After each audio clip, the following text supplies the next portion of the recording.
बच्चा, welcome to our channel royal classes. आज हम बात करने वाला हमारे क्लास 11 के लॉज ऑफ मोशन वाले चैप्टर के बारे में। हाँ जी, तो लॉज ऑफ मोशन वाले चैप्टर में हम लोग फोर्सेस के बारे में पढ़ चुके थे। अब हम लोग पढ़ रहे थे एक type of force that is friction force. Friction force वो फोर्स होता था जो अपोजिंग फोर्स है। फ्रिक्शन फोर्स के टाइप्स होती थी हमारे पास, static friction, limiting friction, sliding friction, है ना। तो अब हम लोग क्या देखेंगे, इस फ्रिक्शन के आगे क्या होता है, फ्रिक्शन के अंदर किस तरह से एंगल्स बनते हैं। दो तरह के एंगल्स बनते हैं इसमें, angle of friction and angle of repose. तो उन दोनों के बारे में अच्छे से देखेंगे, तो वीडियो को लास्ट तक देखना, चैनल को लाइक शेयर एंड सब्सक्राइब करना बिल्कुल भी नहीं भूलना। तो देखिए, अभी हम सबसे पहला वर्ड जो पढ़ रहे हैं, और ये आपके पास दो एंगल्स है फ्रिक्शन के अंदर। तो आपसे कई बार पेपर में पूछे जाएंगे, कोई भी आपका पेपर हो बोर्ड्स का, या फिर आपके क्लास टेस्ट, आपके स्कूल टेस्ट, या फिर आपके कोई भी हमारे पास कॉम्पिटिटिव एग्जाम हो, उन सब में ये वाला टॉपिक जो है वो बहुत इंपॉर्टेंट है। क्या है अब हमारे पास, सबसे पहली बात एंगल ऑफ फ्रिक्शन। पहला नाम हम क्या पढ़ रहे हैं, एंगल ऑफ फ्रिक्शन। होता क्या है एंगल ऑफ फ्रिक्शन, सबसे पहली बात, ठीक है। तो हम क्या कंसीडर करते हैं, पहले हम इसको समझेंगे।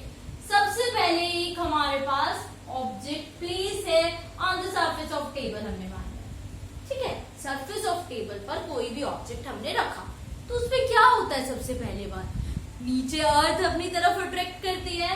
तो सबसे पहला काम यहाँ पर क्या होगा, अर्थ जो है वो अपनी तरफ इसको क्या कर रही है, अट्रैक्ट कर रही है। कोई ना कोई वेट से करेगी, वेट कितना, mg, ठीक है। सबसे पहला काम हमने देखा, कोई भी ऑब्जेक्ट हमने रखा सरफेस ऑफ टेबल पर, सरफेस किसी भी सरफेस पे, तो हमेशा क्या हो रहा है, ऑब्जेक्ट को फोर्स लग रहा है डाउनवर्ड डायरेक्शन में। मतलब उसका वेट जो है वो कहां पर हो रहा है, डाउनवर्ड डायरेक्शन में एक्ट कर रहा है। तो हमने तो पढ़ रखा है न्यूटन का थर्ड लॉ भी। न्यूटन थर्ड लॉ क्या कहता है, every action there is equal and opposite reaction.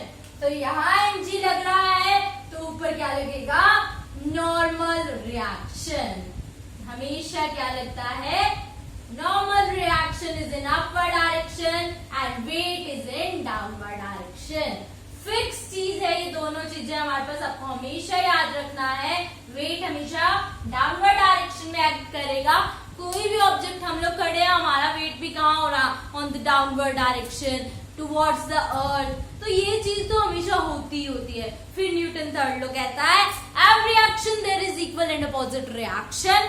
अगर यहाँ पर एक्शन हुआ तो अपोजिट डायरेक्शन में क्या होगा, रिएक्शन हो जाएगा, ठीक है। नॉर्मल रिएक्शन हो गया in the upward direction. Clear इतनी बात। अब क्या कहा हमने, हम लोग यहाँ पर इस ऑब्जेक्ट पर अप्लाइड फोर्स लगा रहे हैं, ठीक है। मैं यहाँ से इसको धक्का मारकर खींच कर जा रही हूँ। तो भाई मैंने फोर्स लगाया, पर वो कई बार तो स्टार्ट ही तो थोड़े टाइम में होता है, फिर स्टार्ट होता है तो चलता जाता आफ्टर सम टाइम वो रुक जाता है। तो हमेशा क्या कहते हैं, ऐसे every action there is equal and opposite reaction.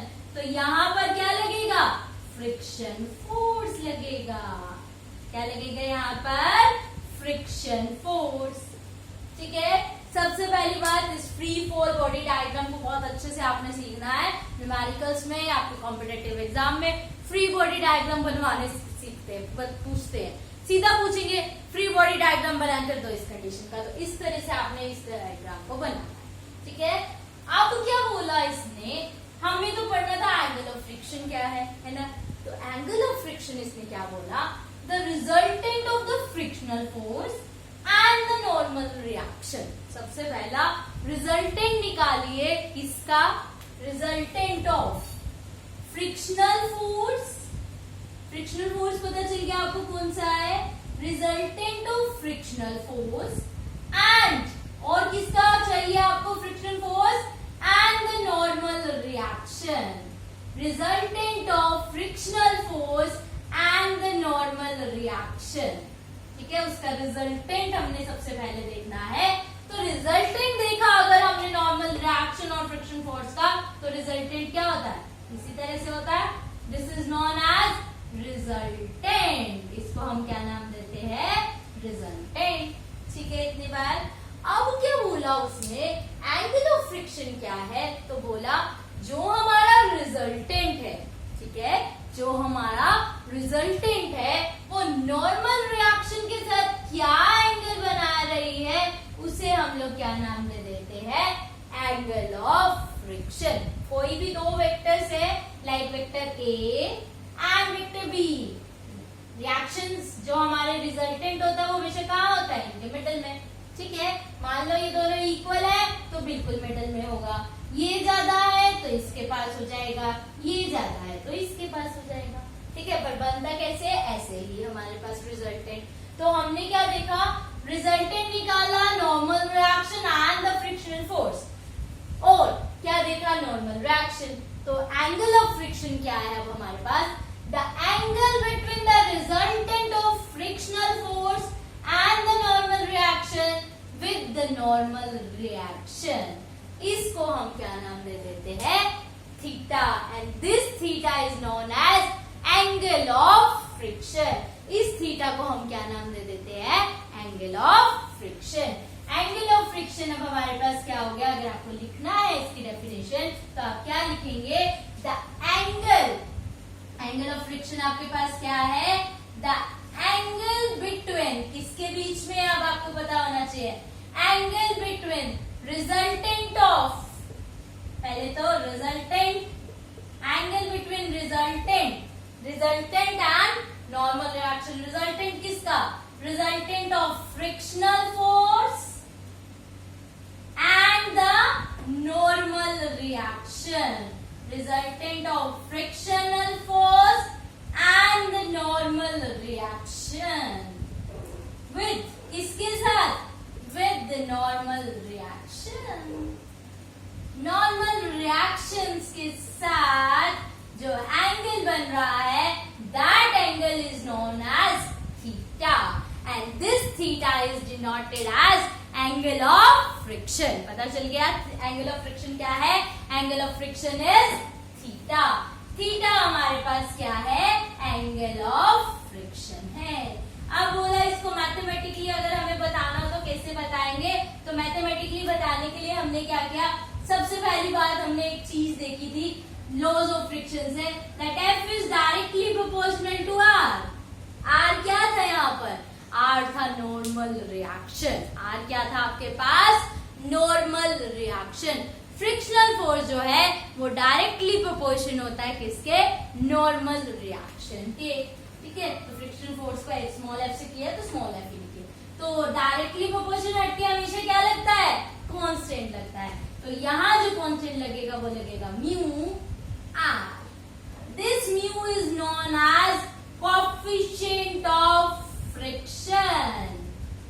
This mu is known as coefficient of friction. Friction के कोएफिशिएंट को क्या बोला जाता है, म्यू। तो म्यू की वैल्यू आ गई एफ बाय आर, म्यू की वैल्यू क्या आ गई, F by R, where F is the frictional force and R is the normal reaction. R मेरे पास क्या है, नॉर्मल रिएक्शन है। ठीक है, तो म्यू यहाँ पर क्या आ गया, कोएफिशिएंट ऑफ फ्रिक्शन। फिर हमने इस डायग्राम से देखा, ये डायग्राम तो क्या कहता है, ये एफ हो गया, ये आर है, तो परपेंडिकुलर बाय बेस क्या होता है, परपेंडिकुलर है F by base equals to तो टेंजेंट थीटा होता है, मतलब एफ बाय आर किसके इक्वल हो गया, टेंजेंट थीटा के।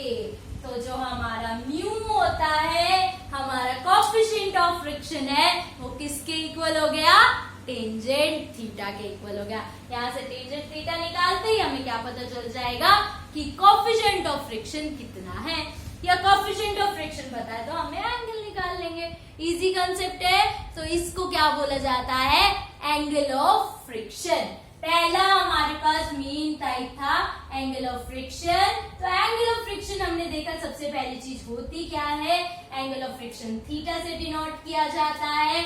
थीटा से डिनोट करने के बाद ये हमारे पास किसके इक्वल होता है, it is equal to resultant of frictional force and the normal reaction with the normal reaction. पहले इनका रिजल्टेंट निकाला, रिजल्टेंट निकालने के बाद ये रिएक्शन था, रिएक्शन के साथ जो एंगल बना रहा है this is known as theta and this theta is known as angle of friction. इस थीटा का नाम आपके पास क्या हो जाता है? Angle of friction. And angle of friction is denoted by mu, और म्यू का फॉर्मूला क्या आ गया हमारे पास? टेंजेंट थीटा आ गया.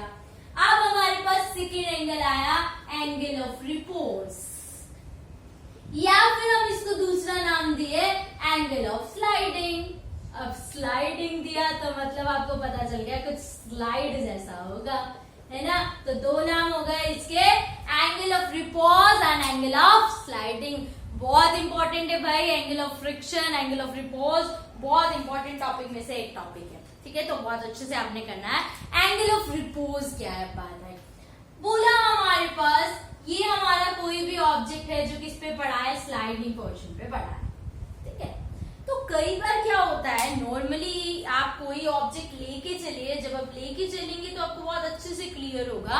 आप अपनी एक बुक ले लीजिए, बुक के साथ आप क्या करेंगे, लाइक ये आपने अपना बुक लिया, बुक पे आप अपना कोई भी सब्सटेंस रख दीजिए. ठीक है, ऐसा रखिए जो रोल ना करता हो, है ना. रोल करने वाला तो क्योंकि रोल ही कर जाएगा. ठीक है, तो आप कोई ऐसा ऑब्जेक्ट रखिए हमारे पास जो रोल ना कर रहा हो. तो हमने क्या किया, हमने एक ऑब्जेक्ट, एक बुक लिया, एक बुक के ऊपर ऑब्जेक्ट रखा. ठीक है, जब तक ये हॉरिजॉन्टली नहीं गिरेगा, कभी भी नहीं गिरेगा ना.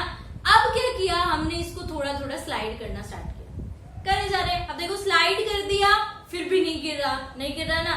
अब क्या किया, स्लाइड करते गए करते गए करते गए करते, अरे गिर गया, स्लाइड हो गया. मतलब क्या आया, कुछ डिफरेंस था इसमें. पहले भी हमारा हॉरिजॉन्टल था, हॉरिजॉन्टल पे नहीं गिरा, पर जब हमने स्लाइडिंग करना स्टार्ट किया तो भी नहीं गिर रहा था, नहीं गिर रहा था. पर क्या हुआ, एक टाइम पर ये स्लाइड करना स्टार्ट हो गया. यस, तो यहाँ पर इसी फिनोमिना पर काम होगा. तो आप अपने आप से करके देखेंगे तो बहुत अच्छे से क्लियर होगा. ऑब्जेक्ट को मैंने यहाँ पर रखा. ठीक है, तो पहले तो ऑब्जेक्ट पहले किससे था? हॉरिजॉन्टल सरफेस पे था. अब क्या हुआ, इसको ऐसे ऐसे ऐसे मूव करना स्टार्ट किया. जब ऐसे ऐसे मूव करना स्टार्ट हुआ तो एक एंगल ऐसा आ जाएगा जहां पे क्या होगा, ये आपकी बॉडी स्लाइड करना स्टार्ट हो जाएगी. It begins to slide. वही एंगल जहां पे वो बिगिंस टू स्लाइड होगा, that angle is known as angle of repose. तो angle of repose, angle of sliding, सिर्फ स्लाइडिंग मोशन में आ सकता है, हॉरिजॉन्टल में तो आ ही नहीं सकता. दैट्स व्हाई इसका नाम हमने एक और रख दिया एंगल ऑफ स्लाइडिंग. तो क्या बोला यहाँ से, अब क्या पता चला आपको, एंगल ऑफ रिपोज या फिर एंगल ऑफ स्लाइडिंग क्या है? The angle at which the body just begins to slide. जहां पर आपका बॉडी जो है स्लाइड होना स्टार्ट हो जाती है. द एंगल एट विच, वो एंगल होगा जहां पे the body just begins to slide. Body हमारी जस्ट बिगिन हो रही है स्लाइड होने में, तो उस पॉइंट को, उस एंगल को कह देंगे हम लोग angle of repose. And it is denoted by alpha. Angle of repose is denoted by alpha. किससे डिनोट करते हैं इसको? अल्फा से. ठीक है, तो कैसे किया हमने? सबसे पहले देखो ये ऑब्जेक्ट है, यहाँ पर हमेशा mg लगता है. ठीक है, अब यहाँ एंगल बन रहा है तो यहाँ भी क्या बनेगा? एंगल बन जाता है ना. अब एंगल बना तो एक कंपोनेंट ये हो गया हमारे पास, एक कंपोनेंट यहाँ आ जाता है. जब भी एंगल बनता है तो फिजिक्स का फंडा क्या सिखाता है भाई? एंगल बना, ये वेक्टर का एंगल बना तो एंगल के साथ वाला कॉस कंपोनेंट, एंगल के बिना वाला साइन कंपोनेंट. यही चीज सीखते हैं ना हम लोग, वही चीज हमने अप्लाई करनी है. तो अब क्या हुआ, ये हमारे पास हमने माना ये mg है, यहाँ पर एंगल बना तो यहाँ क्या हो जाएगा, ज्योमेट्री से ये दोनों इक्वल हुए, mg cos अल्फा, यहाँ पर बन गया mg sin अल्फा. ऊपर हमेशा क्या लग रहा होता है? Normal reaction. ऊपर हमेशा क्या लग रहा होता है, नॉर्मल रिएक्शन। ये यहाँ पे अपोज कर रहा है, फ्रिक्शनल फोर्स हो गया। डाउनवर्ड आ रही है तो फोर्स की एमए की डायरेक्शन कहाँ होगी, नीचे होगी। एक्सेलरेशन कहाँ होगी, डाउनवर्ड होगी। चाहे एमए दिखा दो, चाहे हम कहेंगे एक्सेलरेशन कहाँ हो रही है, नीचे हो रही है, क्योंकि वो नीचे आ रहा है। ठीक है, इतने बार। तो ये क्या था, बेसिकली हमारे पास एंगल ऑफ रिपोज बताने के लिए हमने पहले ये बताया होता क्या है, angle at which body just begins to slide. जहां पर हमारी body just begins to slide होती है, उस एंगल को नाम देते हैं एंगल ऑफ रिपोज या फिर एंगल ऑफ स्लाइडिंग। अब कौन किसको बैलेंस कर रहा है, दिख रहा है ना हमें, आर किसको बैलेंस कर रहा है, mg cos अल्फा को। आर किसको बैलेंस कर रहा है, mg cos अल्फा को। फिर हमने देखा फ्रिक्शनल फोर्स किसको बैलेंस कर रहा है, F equals to mg sin alpha. ठीक है, इतनी बार कौन किसको बैलेंस कर रहा है, यही। अभी body just begins to slide है, हम वही एंगल को पकड़ लिए, तो अभी एक्सेलरेशन नहीं थी हमारे पास, फिर एक्सेलरेशन स्टार्ट हो जाएगी। तो ये दो हमारे पास बन गया। अब क्या देखा हमने, तो F बाय आर, क्योंकि हमें क्या चाहिए, म्यू चाहिए, है ना। म्यू क्या होता है, कोफिशिएंट ऑफ फ्रिक्शन। तो कोफिशिएंट ऑफ फ्रिक्शन क्या होता है, F बाय आर। यहाँ से F बाय आर निकाले तो क्या आ गया, mg sin अल्फा अपॉन में mg cos alpha. Cancel cancel, sin alpha by cos alpha फिर से आ गया टेंजेंट अल्फा, और म्यू किसके इक्वल था, टेंजेंट थीटा। तो मतलब अल्फा और थीटा भी क्या है, आपस में सेम हो जाएंगे। ठीक है, तो इसको हम लोग पूरे को क्या बोलते हैं, एंगल ऑफ रिपोज। जहां पे हमारी पूरा का पूरा अपने डेफिनेशन लिखनी है, डायग्राम बनाना है, साथ में ये मैथमेटिकल टर्म करनी है, तब जाकर आपका ये पूरा होगा कि एंगल ऑफ फ्रिक्शन या फिर एंगल ऑफ रिपोज आपके पास क्या होता है। ठीक है, तो ये थे हमारे पास फ्रिक्शन के एंगल, और साथ ही साथ बेसिकली हमने पढ़ा कोफिशिएंट ऑफ फ्रिक्शन। अब जब हमारे पास स्टैटिक फ्रिक्शन होगा तो इसको हम लोग कहेंगे म्यू एस, है ना। और जब हमारे पास काइनेटिक फ्रिक्शन होगा तो ही इसको कह देंगे म्यू के। स्लाइडिंग हो, रोलिंग हो तो ये चेंज हो जाएगा म्यू के में, और जब स्टैटिक होगा तो ये चेंज हो जाएगा म्यू एस में। क्लियर है इतने बार। तो ऐसा ही वीडियोस को देखने के लिए चैनल को लाइक, शेयर एंड सब्सक्राइब करना बिल्कुल भी नहीं भूलें। Thank you.